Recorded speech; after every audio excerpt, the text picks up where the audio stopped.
Olá, boa noite.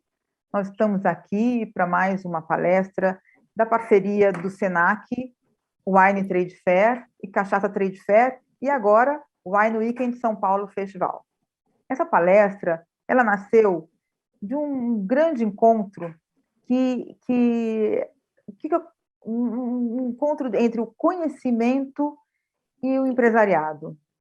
Ela nasce para fornecer a um grupo de pessoas que precisam se unir, que é a academia e as pessoas que utilizam o serviço da academia. Eu vou contar uma coisa. Eu vinha outro dia no avião, conversando, eu fui a João Pessoa, e eu vinha no avião conversando com um professor da Universidade de Campina Grande, e ele falava que a maior dificuldade dos acadêmicos é falar com o empresário.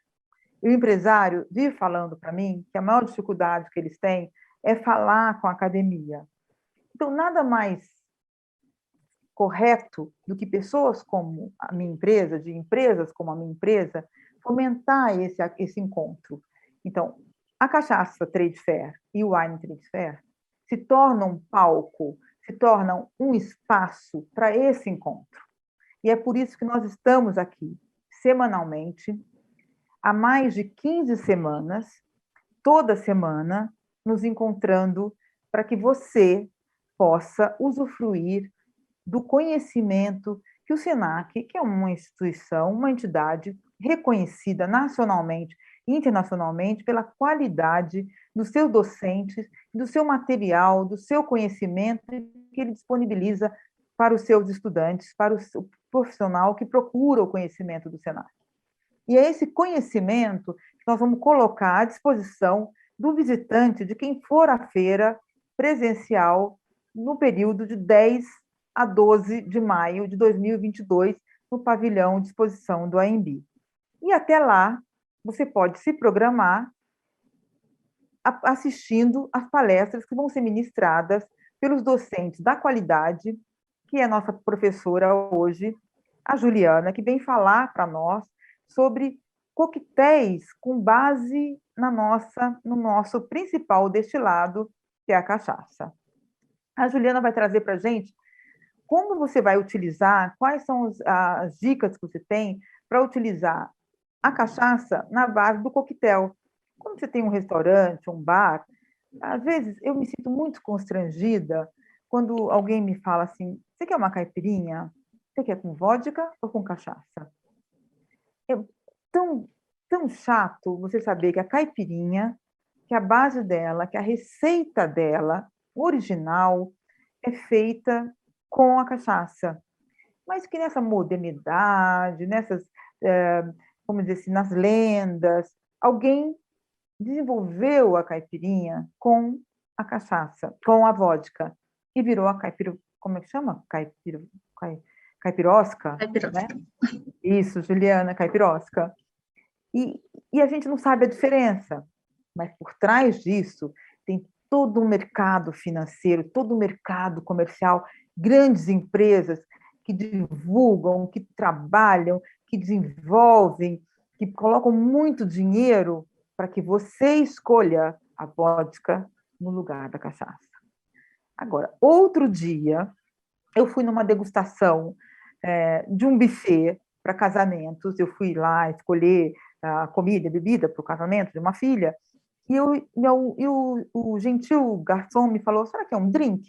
Porque nós temos aqui vários drinks, porque nós oferecemos esses drinks para as noivas e para os noivos. Eu peguei a lista e tinha um mojito. E o mojito é tradicionalmente feito com rum. E naquele mojito, a receita veio com cachaça. E eu fiquei muito feliz, porque também acontece o inverso. Uma tradicional bebida caribenha, uma tradicional bebida que não é brasileira, que é o mojito, é feito com o rum. Ele estava sendo trocado no Brasil por uma cachaça. Então, ao mesmo tempo que a gente fica triste em ver a caipirinha ser trocada por uma vodka, a gente também fica feliz em ver um mojito ser trocado por uma cachaça. Então, esse intercâmbio internacional é muito bom para todo mundo cresce, para todo mundo é importante essa troca, esse intercâmbio, essa globalização é muito importante. É um caminho de ida e de volta. E nós só temos a ganhar com isso. Nós temos que saber aproveitar e colocar a cachaça nesse caminho de ida, e não fechar as portas, é caminhar por esse caminho. Então, é isso que a Juliana vai nos ensinar hoje. Eu vou pedir um parênteses, que é o seguinte: hoje nós vamos testar duas coisas aqui. Uma, que a gente tem um probleminha de internet, que a Juliana está com um probleminha de conexão, então pode ser que ela tenha dificuldade com a conexão dela, e aí a gente vai ter que fazer um plano B. E o outro é que nós vamos testar um formato diferente de palestra hoje, em que eu troco com a Juliana alguns na nossa conversa, a gente vai entrar em conjunto nessa palestra. Então, eu peço paciência a você que está nos assistindo para esses dois testes. E depois, se você quiser deixar para a gente aí no nosso fórum, aí no nosso debate, no chat, a sua impressão, nós agradecemos. Juliana, deixo com você a sua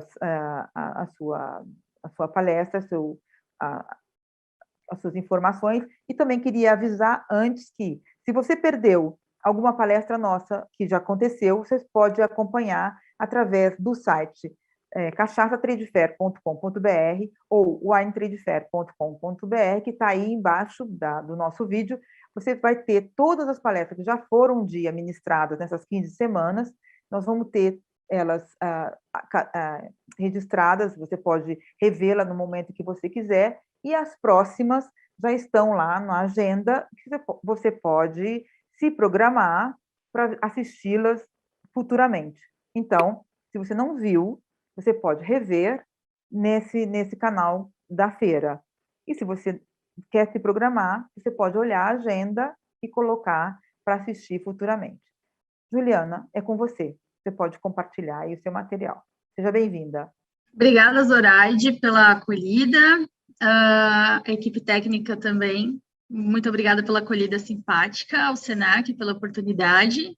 Eu sou Juliana Straub, trabalho aqui na unidade do Senac Santos, na área de gastronomia e bebidas.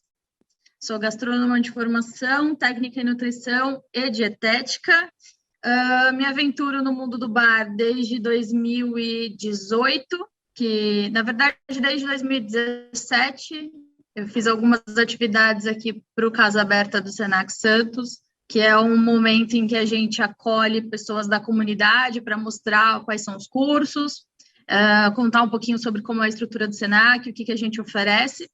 E aí eu me interessei bastante pela área da coquetelaria e resolvi me aprofundar. E hoje eu sou bartender e trabalho aqui mais focadamente ali na área da cachaça.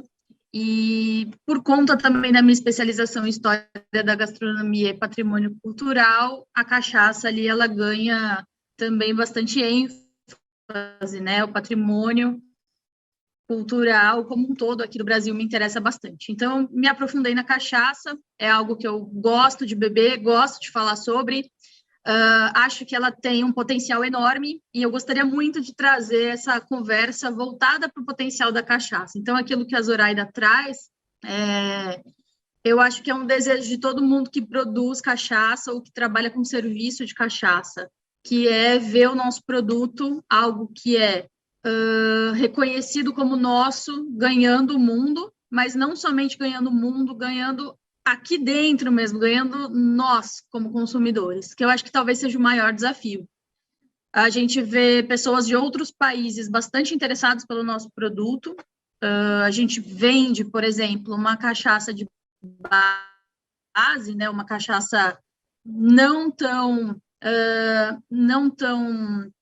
a palavra que eu busco é complexa, né? A gente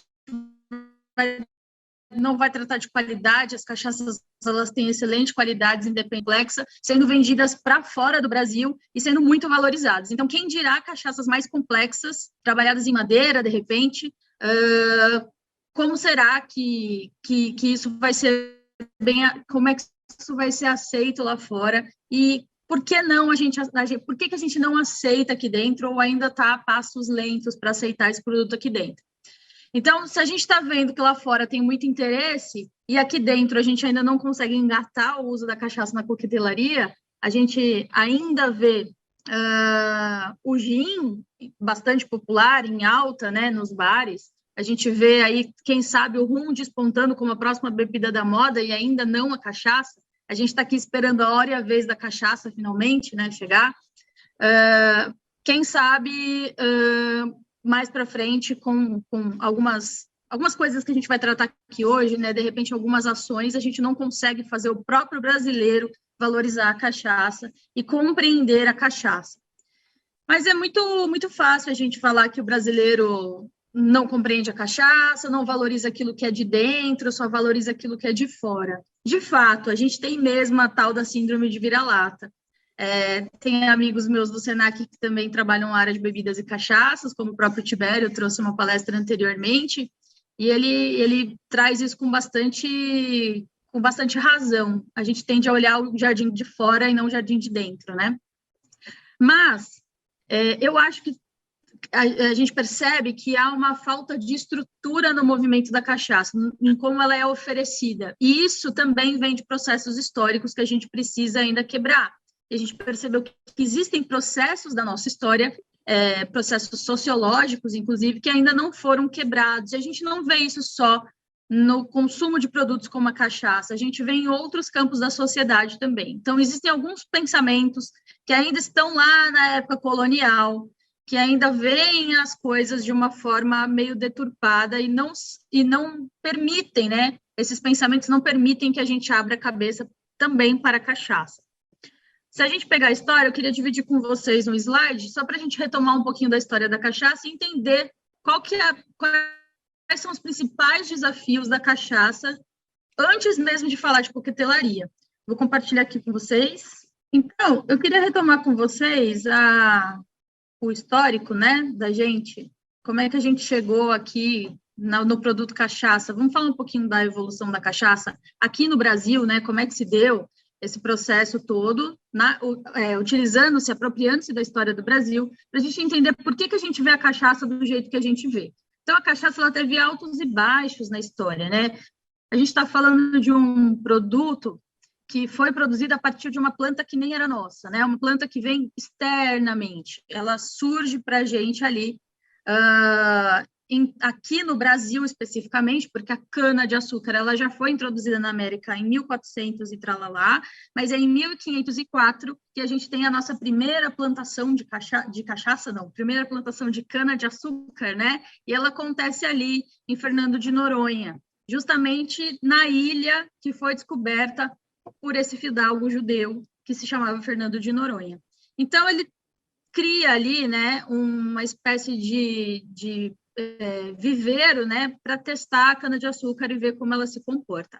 Essa planta ela é uma planta de origem tropical, então ela se deu muito bem aqui no nosso solo. Em 1516, aproximadamente, é quando a gente tem as primeiras referências do que seria o primeiro engenho de açúcar. Então, a partir dos engenhos de açúcar, a gente começa a produzir cachaça também.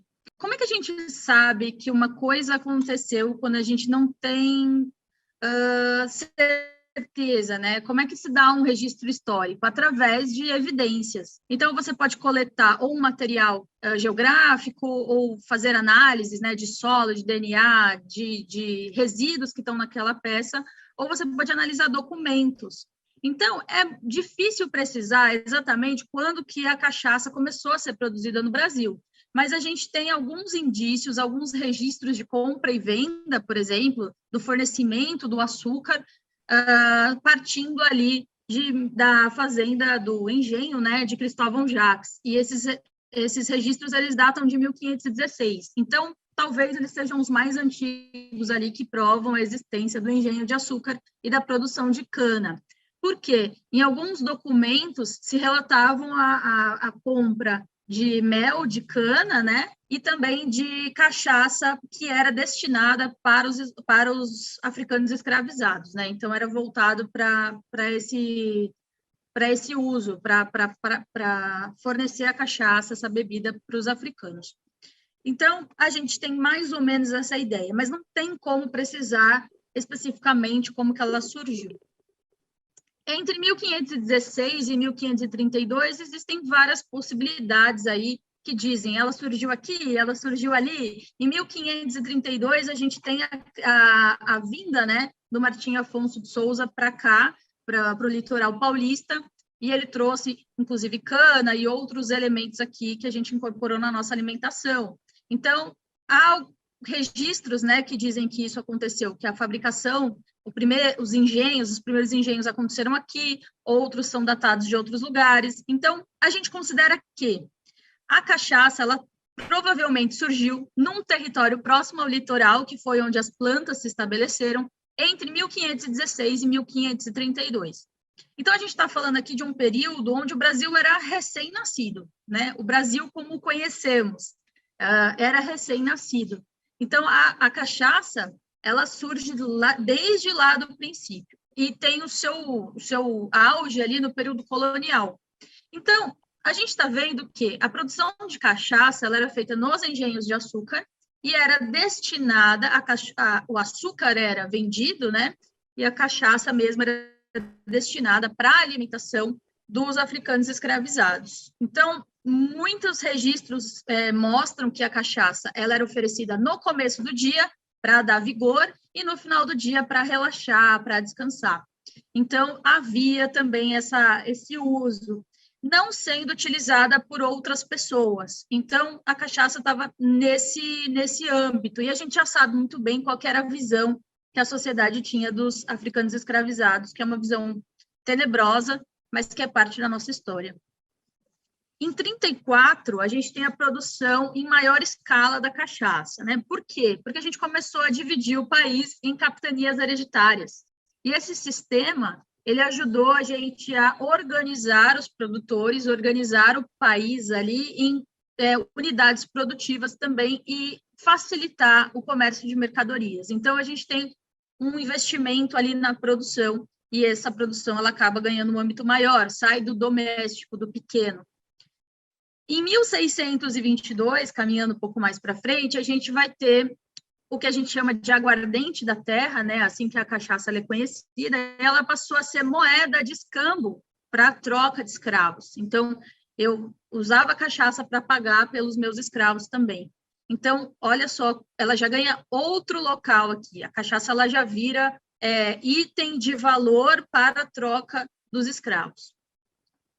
E quem ainda consumia as bebidas eram os africanos escravizados mesmo. Então, a gente ainda não tem um consumo muito abrangente aí da população.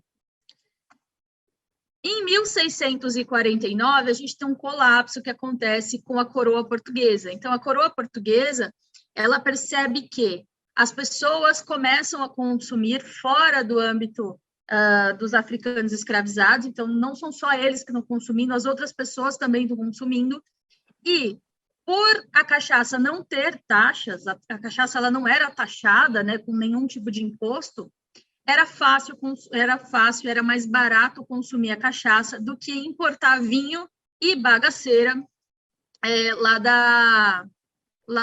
de Portugal. E aí isso era um problema para a coroa, né?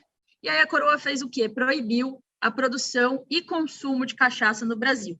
Isso acontece com algumas restrições. Então, em Pernambuco, a cachaça ela pôde continuar sendo produzida desde que ela fosse consumida apenas pelos escravos. Então, não havia aí consumo geral. Então, olha só, já dá para entender um pouquinho sobre como a cachaça está sendo introduzida na sociedade, né? Em 1660, a gente vê um movimento ali dos senhores de engenho e de membros da Câmara do Rio de Janeiro, que eles escrevem lá uma carta para o governador exigindo algumas reivindicações com relação à produção de cachaça. Só que o governador não atende e esses senhores, né, e membros da Câmara, eles começam ali a ideia de uma revolta, que culminou na revolta da cachaça no ano seguinte: a revolta da cachaça, ela foi uma revolta que não é tão estudada no Brasil, a gente não ouve falar tanto da revolta da cachaça, mas ela foi importantíssima, porque a partir dela começamos a imaginar o desprendimento do império e a noção de república. Então, entre 1661 e até 1822, que é quando a gente tem a proclamação da República, o governo ele foi cada vez mais pressionado, porque os produtores queriam continuar produzindo, as pessoas queriam continuar consumindo a cachaça, e a cachaça, inclusive, ela vira símbolo de revolução. Então, olha o status que ela acaba ganhando. Ela vira símbolo de revolução, até como uma maneira de declarar independência. Então, eu não quero mais fazer parte do reino, eu não vou mais consumir os produtos do reino, eu vou consumir a cachaça, que ela é local, ela é nossa, e a gente tem o direito de produzir ela. Então, a gente usa esse argumento e usa a cachaça para fazer os próximos brindes nas confraternizações e reuniões de resistência. Juliana, posso interromper você e fazer uma pergunta? Desculpa a minha ignorância. Isso que você está falando é documentado? Você tem documento? Existe documento? Existe atas? Existe arquivo histórico que vamos dizer, que comprovem essa revolução, essa revolta da cachaça? Existe documentos dentro da Câmara do Rio de Janeiro? Você tem esses arquivos? É possível ter acesso a essa documentação? Sim, sim. Todas essas pesquisas que a gente criou, né, até hoje para definir a história da cachaça, inclusive eu uso de referência o livro do Jairo Martins, que é o livro aqui da editora Senac, todas essas referências para a gente chegar nessa montagem desse quebra-cabeça da história da cachaça são referências que foram ou cartas, ou documentos, né, descritivos mesmo. Não foi o caso de eu trazer para a apresentação, mas no livro ele cita várias referências e você pode encontrar esses arquivos, essas cartas em várias câmaras, museus. Então, tem documentação histórica, sim. Bacana, bacana. Desculpa te interromper. Imagina, isso é importante para o processo histórico, né? A gente precisa ter documentação que comprove esses fatos, né? Senão fica só no achismo, no fala. Exatamente, A solução, então, que a Câmara encontrou, que o governo, né, a coroa encontrou, a coroa encontrou foi revogar a lei. Então, eles revogaram a proibição e pensaram, bom, já que a gente vai ter que aceitar esse produto, então vamos taxá-lo. E aí eles começaram a taxar cada vez mais o produto da cachaça. Até hoje, né? Exatamente. Em 1888, né, a gente vai dizer entre 1888 e 1920, a gente tem um declínio e uma queda e ascensão da cachaça. Em 1888, aconteceu a abolição da escravidão, e com ela não houve suporte para essas populações que foram escravizadas, e essas populações ficaram à deriva. E aí eles se estabeleceram provavelmente na região do interior, onde eles encontraram maior possibilidade de plantar e de começar os seus trabalhos, começar alguma forma de renda e se alocar, porque nas cidades não era possível. Logo, com esse estabelecimento deles no interior, a gente tem o começo das plantações e da produção de cachaça por essas pessoas que já sabiam como fazer, elas precisavam criar subsistência, então elas começaram a produzir cachaça também. Então, no futuro, a gente percebe lá, né, que seria o próximo passo aqui nos anos 70, que essas populações que se estabeleceram no interior eram as que mais consumiam cachaça e que elas trouxeram de volta para a cidade. Bom, só que aí, como essa população ela ficou à deriva e ela foi submetida à extrema pobreza, ela não tinha tantos recursos para produzir ainda e ela mais consumia do que produzia. E enquanto ela consumia, muitos deles passavam fome, ficavam na rua, em situação bem deplorável, e o que fazia com que as pessoas linkassem o uso da cachaça, porque elas estavam sempre inebriadas, até como motivo de aplacar a fome e o frio, associasse a cachaça, o produto cachaça, a algo que não fosse tão nobre, que fosse ligado aí à pobreza ou que fosse algo marginalizado. Essa é a palavra que eu queria. Então, houve uma ideia de marginalização do produto cachaça que foi associada a essas pessoas que foram conduzidas a uma situação de pobreza extrema. Então, deixamos a cachaça de lado. E aí sim, né, a gente tem essa introdução de outras importações, de outras bebidas no país, que ganharam mais destaque do que a cachaça. A cachaça ficou em alguns redutos e não era tão consumida. Com a Semana de Arte Moderna, a gente tem um novo fôlego ali para declarar uma certa independência da cultura do Brasil. Então, alguns artistas levantaram a bandeira de que o Brasil era um país forte, era um país cheio de cultura e que deveria valorizar a sua própria cultura. Então, muitas cantigas, muitos textos sobre cachaça, o próprio consumo da cachaça foi incentivado nesse período, e a gente ganhou ali um fôlego, tipo, vamos retomar a cachaça, ela é nossa, e a gente incluiu ela bastante na cultura popular. Aqui, a gente vai ter um período, né, não só de 1920 até 1970, mas antes disso, enquanto a cachaça está sendo produzida, se a gente olhar a questão sociológica da cachaça, a gente vai ver que ela sempre tem um cunho de piada, sempre tem alguma coisa ali que faz uma gracinha.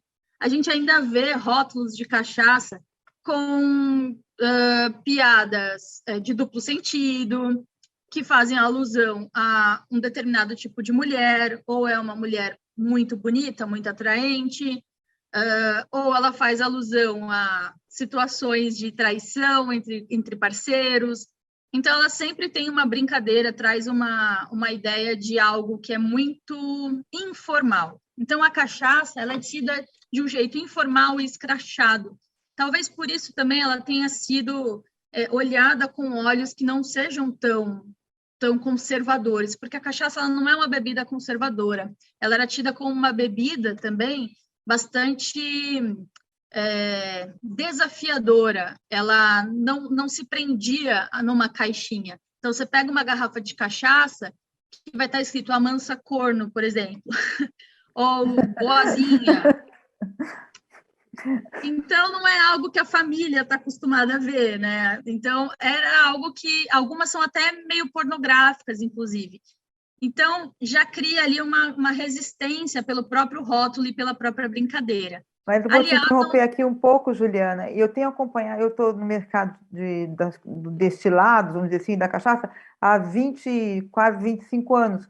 E eu tenho visto nesses últimos 20 e poucos anos que está existindo um movimento por parte de produtores e por parte de formadores de opinião, um trabalho grande mesmo, um trabalho forte da mídia, de produtores e tal, para tentar mudar essa cara da cachaça, assim, para se tornar uma bebida mais, não séria, porque não vai ser nunca séria, né? Não vai ser séria no sentido de entretenimento sério, mas uma coisa despojada e tal, mas no sentido mais clássico, uma bebida mais sofisticada, com mais elegância, uma bebida com mais seriedade, no sentido de não pornográfica, no sentido que você pode levar para dentro de casa, no sentido que você pode compartilhar com os amigos, não é uma bebida que você precise beber escondido. E eu tenho visto bastante isso, então acho que tem um trabalho aí sério, grande, para essa mudança de imagem da cachaça. Não sei se você tem visto, percebido isso, mas eu acho que tem, e acho que eles estão conseguindo, de uma certa forma. Mais ou menos o que aconteceu com o produto, se é que podemos, produto não, que a gente não fala isso, que é politicamente incorreto, mas há muitos anos atrás, a mulher brasileira era mostrada ao mundo como uma coisa horrível, que era um objeto sexual. E hoje em dia, por um trabalho muito sério por parte de entidades, por parte de mulheres e tal, isso mudou. Eu me lembro que quando era garota, a propaganda da Varig era uma mulher e não uma paisagem brasileira. E hoje, quando se vende o Brasil, se vende de uma maneira muito mais clássica, muito mais elegante, né? Então, e a mesma coisa eu vejo acontecer com a cachaça hoje em dia, né? Então, eu acho que isso tem mudado um pouco, né? Eu espero que Sim, isso esteja mudando no consciente coletivo das pessoas. sim, exatamente. A gente ainda, por mais que a gente trabalhe bastante os fatos, nós ainda somos um país bastante conservador. Então, a gente ainda tem um pouco de dificuldade de lidar com algo tão despojado ou tão aberto, principalmente com relação à sexualidade. E a gente ainda enfrenta alguns desafios com relação ao machismo estrutural também. Com De certeza. fato, a gente fez a gente teve uma evolução bem grande, principalmente com relação à propaganda, né? Até pelo próprio público não aceitar mais esse tipo Com certeza. de objetificação, né? O que é muito importante. É, acho que a principal,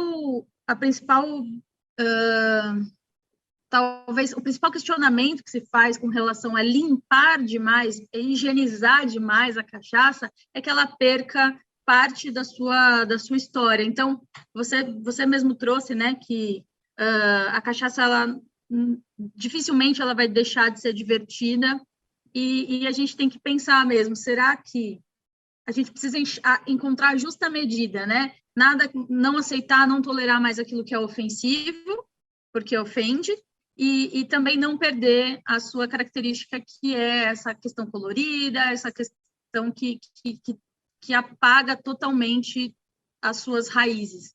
Porque a bebida, se a gente... Esse equilíbrio é que a gente precisa encontrar.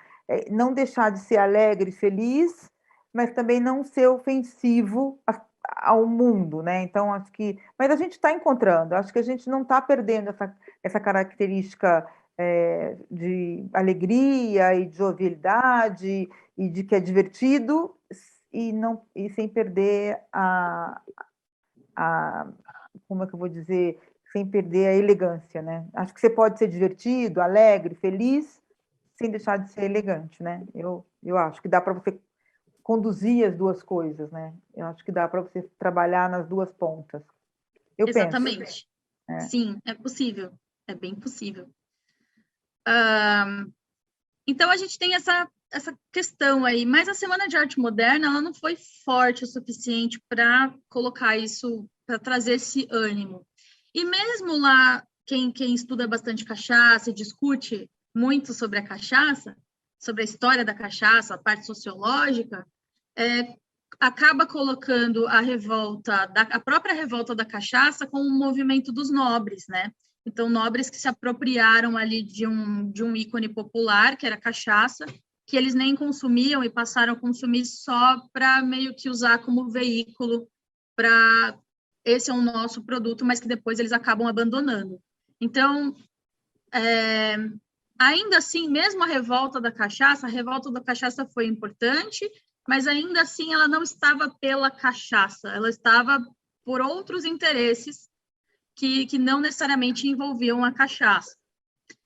E a Semana de Arte Moderna, não, ela estava para a cachaça, então a cachaça tipo, é nossa, vamos valorizá-la. Só que ela já tinha passado por um período longo ali, né, de declínio e de associação à marginalidade.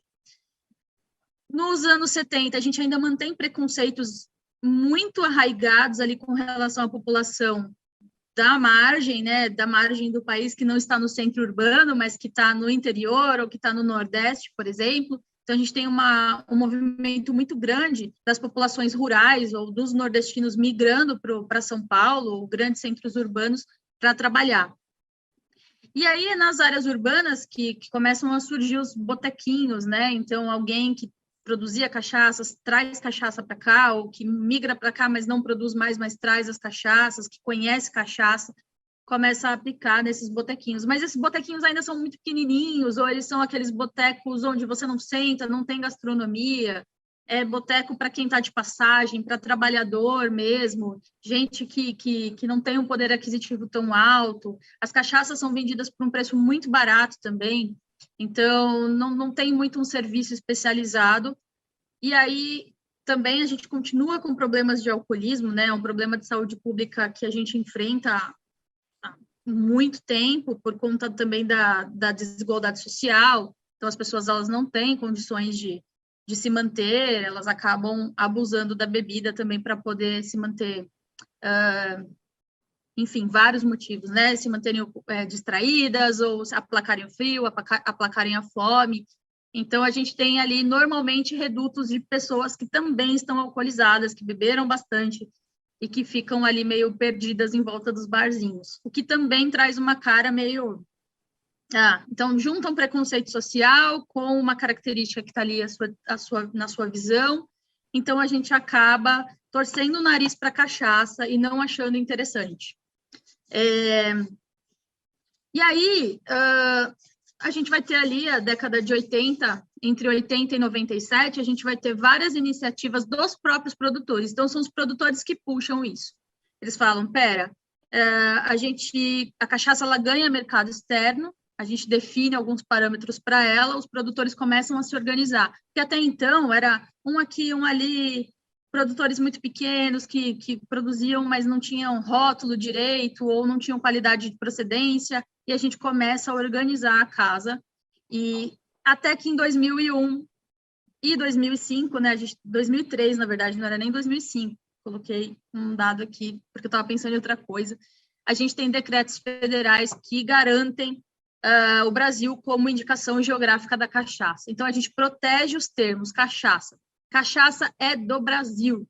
Então, aí vou te contar, vou te interromper de novo, vou te contar que no ano de 2000, a gente lança no primeiro concurso de vinhos e destilados do Brasil, que é o concurso que a gente faz hoje, que é um dos principais concursos do Brasil, né, e que tem aí um palco, onde a gente apresenta o destilado brasileiro para o mundo, né, onde a gente traz jornalistas e formadores de opinião internacional para degustar o produto, o destilado brasileiro, que é o grande destilado brasileiro, é a cachaça, e nasce em 2000, e esse ano está comemorando 20 anos, que é o concurso de vinhos e destilados do Brasil.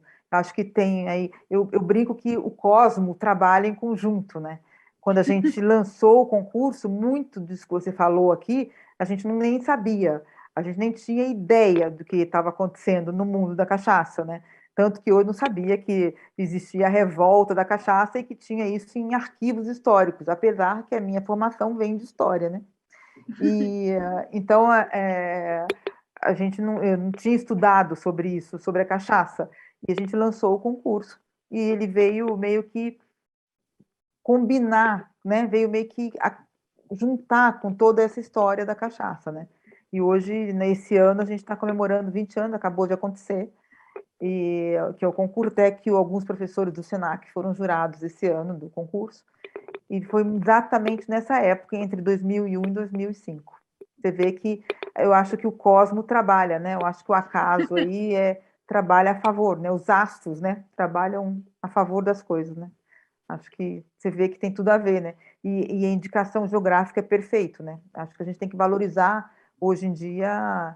Paraty também agora já é uma indicação geográfica, né? Salinas, tem várias indicações geográficas. Eu acho que o brasileiro ainda não sabe usar isso perfeitamente. Eu acho que isso é uma coisa importante que precisa ser valorizado, porque são as atitudes devem chamar atenção para isso, porque isso é bem importante, né? No mundo inteiro, para o vinho, pessoalmente, o pessoal chama muita atenção para isso, porque é uma coisa que existe respeito, né, pelo trabalho, né?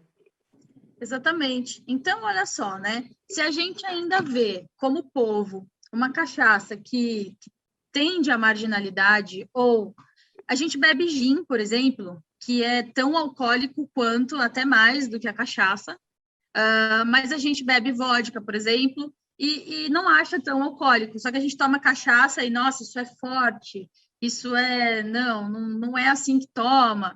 E eu acho que algo que afasta também o brasileiro do consumo da cachaça é muita regra que não se aplica, muita regra boba que afasta você do consumo, porque Ah, eu não posso beber. Eu ganhei uma cachaça envelhecida. Posso fazer caipirinha? Não. Caipirinha é feita com cachaça branca. Tudo bem, mas eu tenho essa, não dá para fazer com essa? Então, às vezes dá para você consumir na sua casa, pode ser que fique gostoso também. Ou cachaça não pode ser tomada com gelo. Quem foi que disse? Cachaça só pura? Cachaça não pode ser aplicada em coquetel? Mulher não pode beber cachaça, cachaça é bebida de homem.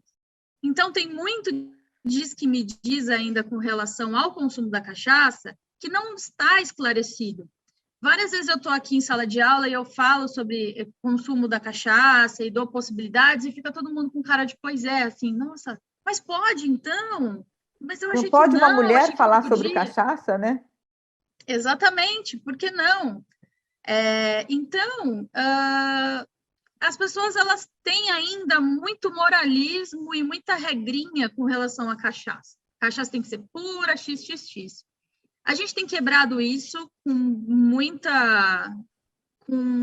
trabalho, não só dos produtores de cachaça que estão se oferecendo abrir as suas portas para que as pessoas vão até lá e conheçam o produto e conheçam como consumir esse produto, que eu acho que é um ponto importante, porque as pessoas não sabem consumir a cachaça. Então, não é nem só não ter conhecimento da madeira X, madeira Y, ou de que marca produz em qual região, tudo isso, mas é de como consumir. A pessoa não sabe o que fazer, ganha uma garrafa de cachaça e não sabe como consumir.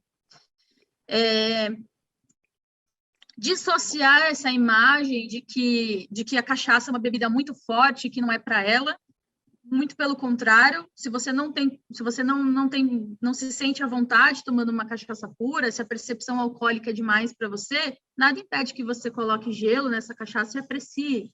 Nada impede que você adicione outros ingredientes nessa cachaça, como você faria com o gin, como você faria com o rum, que todo mundo está acostumado a trabalhar desde os anos 70, né? O pessoal faz um monte de coquetéis de fruta com rum, até por conta da influência tique, que trouxe para a gente essa questão mais praiana, mais colorida, mais adocicada.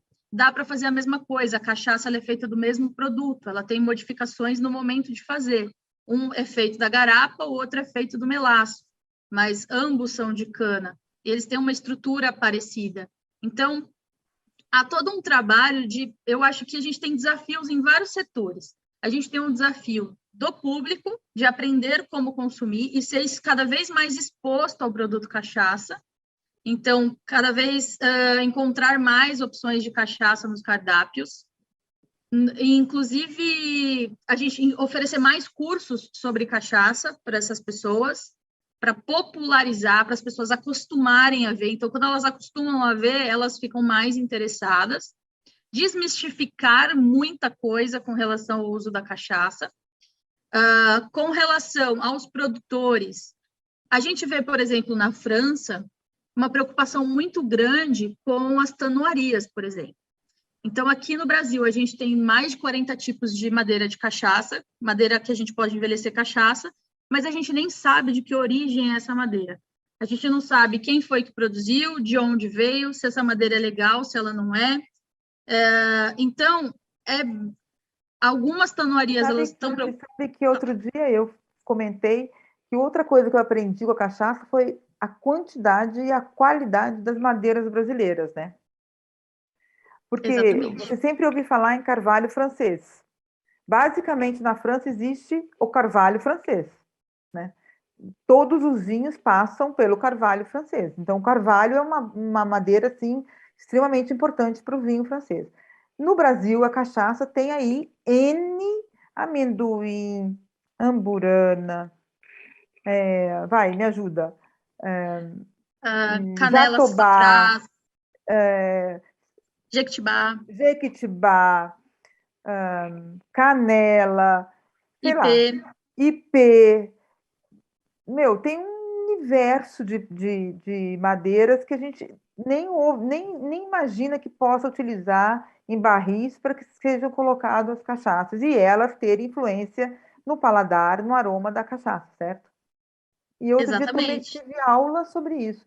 Então, esse é um outro diferencial, um outro ganho E que outro dia tive um chamado de um produtor daquela bebida que eu vou te falar que eu não consigo nem provar, que é uma bebida chinesa, que eu não lembro o nome, ai meu Deus do céu, esqueci o nome, nem quero lembrar o nome, que é uma bebida muito difícil de tomar, e o cara veio aqui no Brasil e comprou um barril de cada uma de cada madeira, levou para a China, porque ele vai testar para ver qual daquelas madeiras fica melhor com o produto dele. Você imagina se alguma delas fica bom? Ele vai acabar com a nossa madeira aqui, levando os barris para lá. Então, assim, espero que nenhuma fique bom, para ele não ter que comprar nenhuma madeira daqui. Mas é uma criatividade brasileira, né? É o brasileiro colocando sua melhor criatividade, que é utilizar o que ele tem aqui para melhorar um produto todo nosso. E que a gente também nem fala sobre isso, né? Exatamente. Isso é um diferencial total, porque é utilizar dois produtos extremamente nacionais, que é a madeira e a cachaça, e soa como natural.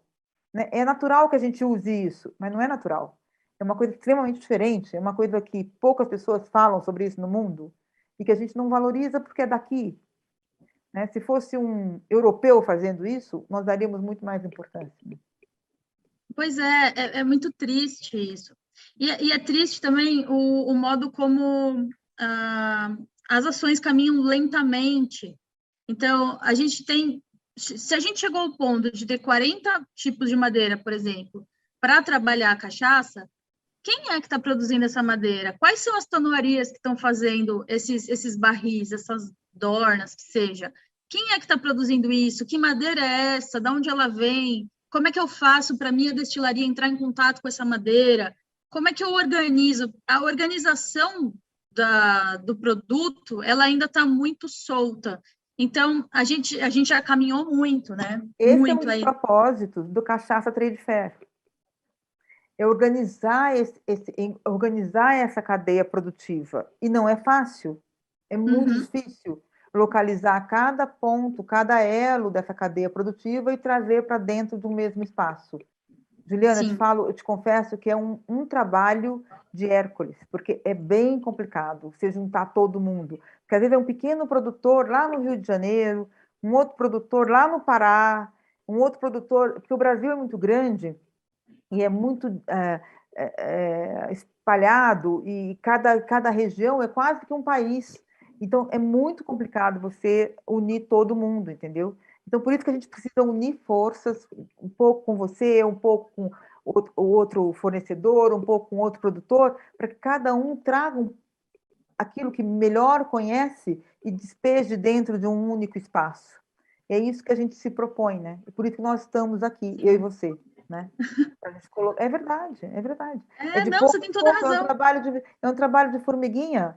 Não pensa você que a gente chega no lugar e fala, puf, e acontece, né? Não Sim. é assim, né? Isso que você falou, onde que está esse pessoal que faz o barril?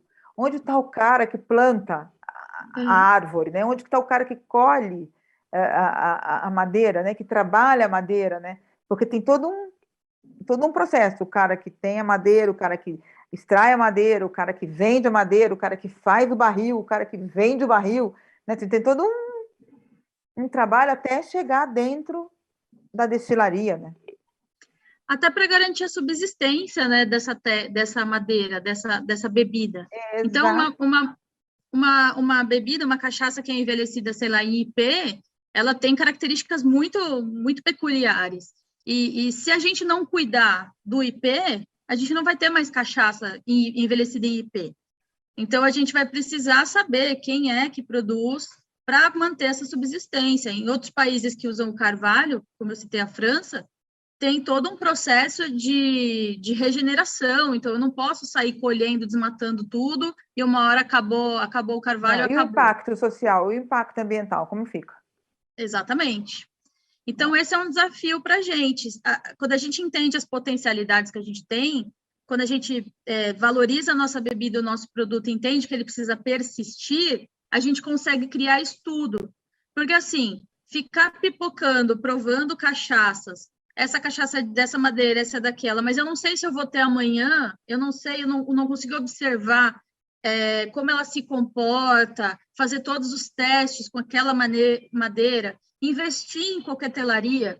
Então, eu vou me dedicar a criar uma coquetelaria para cachaça envelhecida em IP. Então, eu vou estudar a cachaça envelhecida em IP, como ela se comporta com o passar do tempo e tudo mais, e criar, baseado nessa cachaça. Não tem como a gente criar uma coquetelaria para cachaça que seja genérica, porque uma cachaça IP é totalmente diferente de uma cachaça em pau-brasil. Uma cachaça envelhecida em tanto tempo é diferente de uma cachaça branca. Então, eu tenho muitos subprodutos na cachaça, eu não tenho só a cachaça. Então, eu tenho muitas nuances, muitos aromas, muitos buquês possíveis. Estou falando isso para dificultar? Não. Estou falando isso porque a gente precisa se debruçar e conhecer, e desenvolver a nossa própria carta de coquetelaria, baseado naquilo que a gente tem como potencialidade. Então, assim, primeira coisa, coquetel só é feito com cachaça branca? Não, dá para fazer coquetel com madeira. Se coquetel só pudesse ser feito com cachaça branca, a gente não tinha Manhattan, a gente não tinha whisky sour, que são coquetéis que são feitos com bebidas amadeiradas.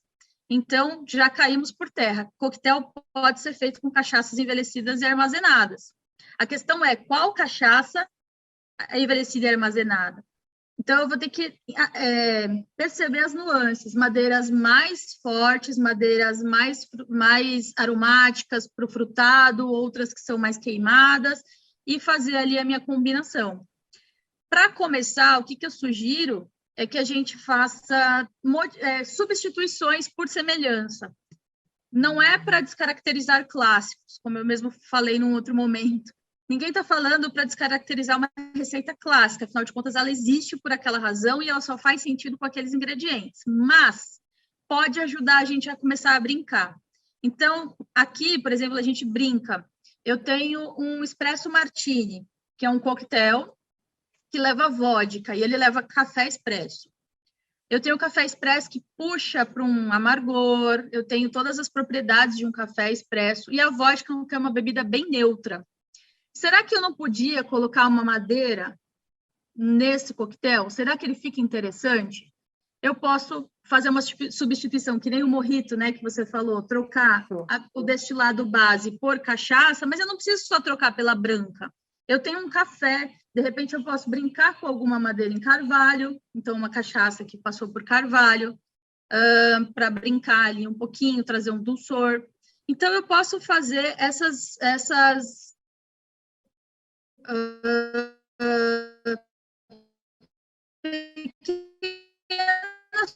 substituições e ir testando. É uma forma que a gente descobre possibilidades. Então, o martini, embora ele já não se chame mais espresso martini, porque o espresso martini é feito com vodka, ele fica mais agradável, mais arredondado, mais interessante quando eu faço ele com cachaça envelhecida. Ele fica até mais gostoso. Isso já dá margem para a gente criar outros coquetéis. Então, eu já percebi que essa madeira combina com esse ingrediente, que é o café, e eu já posso, de repente, adicionar outras coisas ou fazer variações a partir desse coquetel. Então, a gente pode se apropriar. Se a gente não sabe por onde começar, se a gente não tem uma roda de aromas muito definida, a gente vai por experimentação. Eu tenho uma receita de espresso martini, quero substituir por cachaça só para ver como a cachaça se comporta com outros ingredientes. Legal, então eu vou testar com essa madeira, vou testar com aquela, vou testar com aquela. Descobri que essa madeira harmoniza muito com esse ingrediente que eu coloquei, no caso café, por exemplo. Legal, então eu sei que eu posso criar com essa madeira e esse café, e com café. Então eu já vou ali migrando para outras sensações. Então é uma forma bacana da gente começar, já começar a entender um pouquinho da criação de coquetéis com cachaça. A gente pode se apropriar dos clássicos para... Mudando um pouco a receita, né? Para ter guia, isso.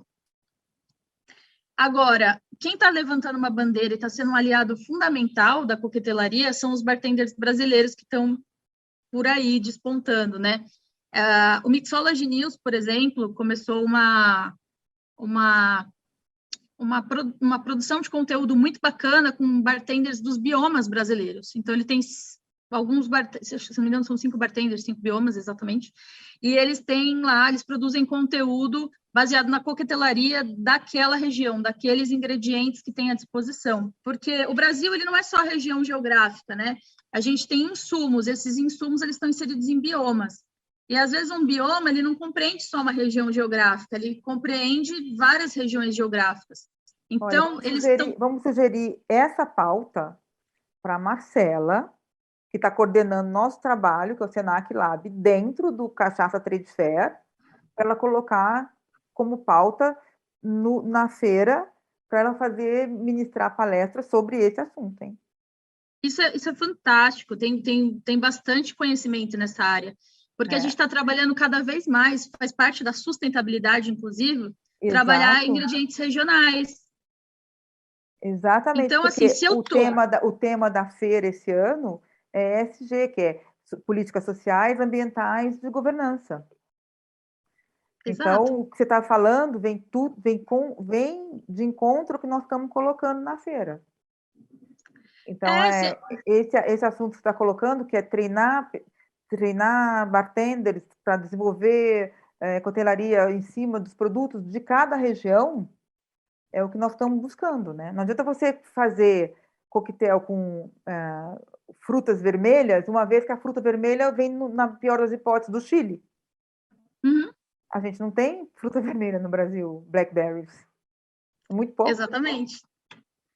E aí a gente aproveita o potencial também, porque, como você falou, nosso país é gigante. Então, cada região, né, praticamente é um país. Então, se a gente trabalhar no micro, então, assim, bioma Caatinga, o que a gente tem na Caatinga? Isso, o que a gente consegue produzir a partir daqui? A gente consegue fixar a gente consegue fixar mais a origem, consegue rastrear melhor a origem das coisas. Isso todo mundo ganha. Ganha o meio ambiente, ganha o bartender, ganha o turismo local. A gente já está trabalhando com turismo. Nós estamos falando de governança, nós estamos falando de impacto social e impacto ambiental. Exatamente. E aí as pessoas que produzem aqueles elementos que ninguém conhece, por exemplo, a gente está aqui em Santos, inserido na Mata Atlântica. Você não vê suco de jabuticaba, suco de pitanga, você vê suco dos mesmos sucos que você encontra pelo Brasil afora. Melancia, abacaxi e laranja. Exatamente. Então, a gente... Ninguém vê como é que chama aquela amarelinha que tem assim? Esqueci o nome. Uvaia? Uvaia. Outro dia me ensinaram um drink super bom. Cachaça gelada com uvaia dentro. Pois é, e é super simples. E isso também vai ajudar as pessoas que produzem a uvaia, porque quase não tem consumo, algumas pessoas específicas consomem. Agora, se todo mundo aqui em Santos se a gente encher Santos, por exemplo, estou usando Santos porque eu moro aqui, encher Santos de coquetelaria com insumos regionais, esses produtores vão conseguir fornecer muito mais fácil para a gente vai ter uma coquetelaria totalmente diferente do que se tem pelo resto do Brasil, vai ficar muito mais interessante. Então, fazer gin tônica é legal? Todo mundo faz por aí, mas, de repente, fazer um coquetel que tenha personalidade, que seja daqui da região, só a gente vai fazer. Então, vai trazer mais pessoas para conhecer o nosso coquetel e a gente vai fazer com insumos melhores. Você pode fazer um drink chamado Santos, né? Pois é.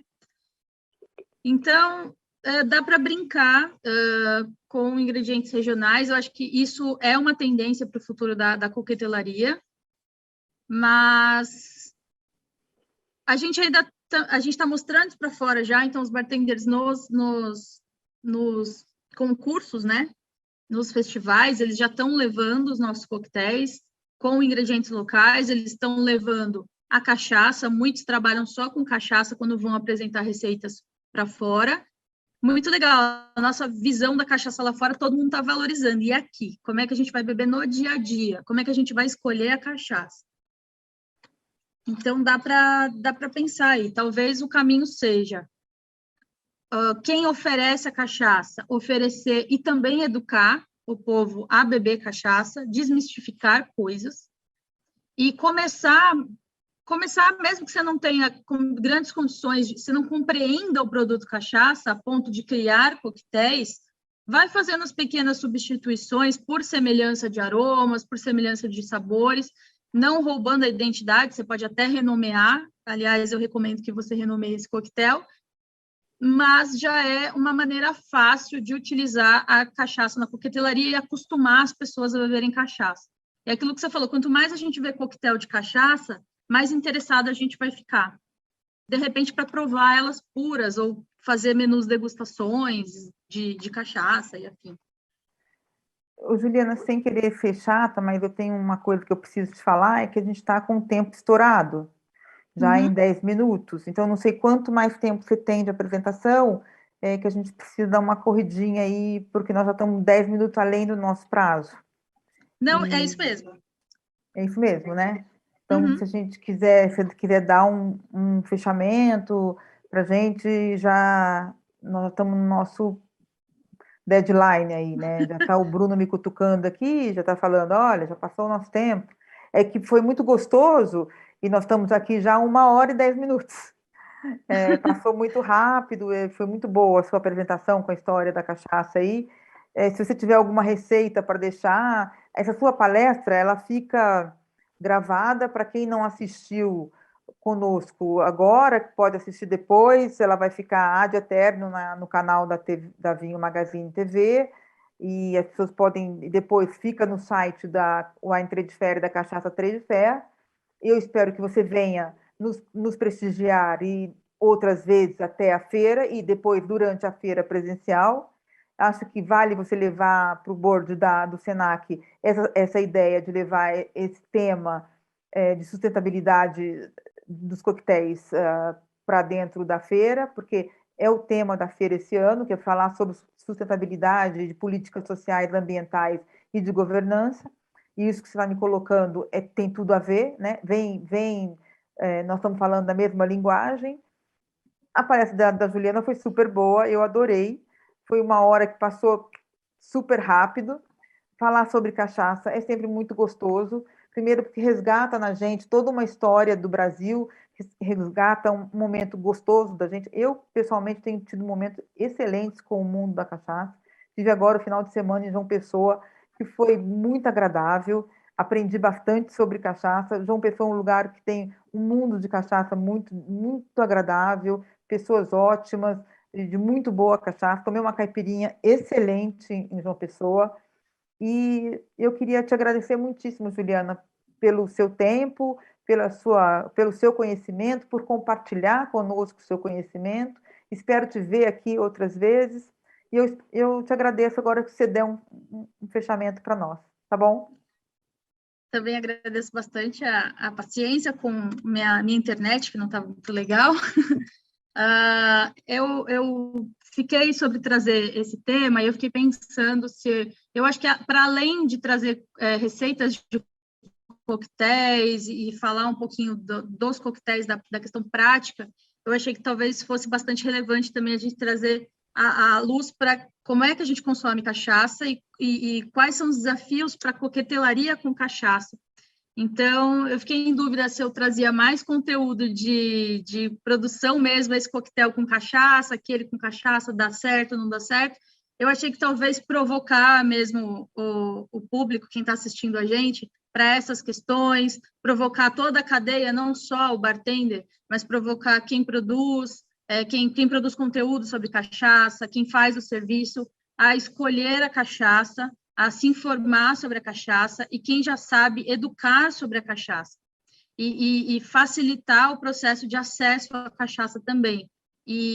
Porque a partir do momento que a gente conhece a cachaça e aceita a cachaça, a gente consegue incorporar ela nas nossas cartas e criar a partir dela.